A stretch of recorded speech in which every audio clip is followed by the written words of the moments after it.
First, I want to thank my colleague from Missouri. We got here at the same time, and both of us saw the dangers of Communist China, the dangers of the Communist Party of China, the dangers of the General Secretary of the Communist Party, Xi.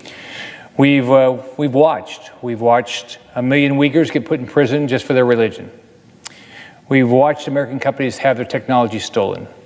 We've watched as American jobs have been stolen, and we came up here, one of the goals that both of us had when we came up here is to stop this. We had the opportunity last year to visit the protesters in Hong Kong, and we got to hear from them firsthand their concern about what Communist China would be doing to take away their basic rights that were granted to them in the turnover from Great Britain to China on paper. But as we know, the Communist Party, the General Secretary of the Communist Party, doesn't care about any of these things.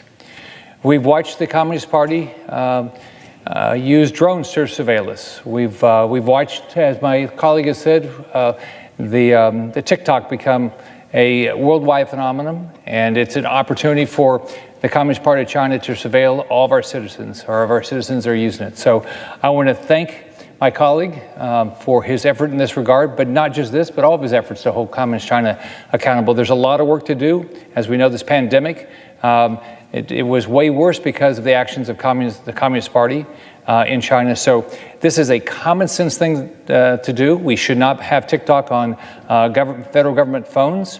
This is a good first step, but there's a lot more to do to continue to hold Communist China accountable and make sure we all as Americans understand that we are now in a Cold War. This is not a Cold War that America started. This is a Cold War that the Communist Party of China started, led by the General Secretary of the Communist Party, Xi. And we're going to have to continue every day to focus on how do we prevent them from surveilling us.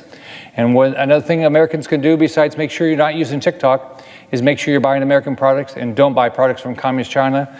You will do more to hold them accountable. The more we can do things like that, it'll change the dynamics, and hopefully maybe eventually Communist China will come to their senses and stop being an adversary and eventually be merely a competitor.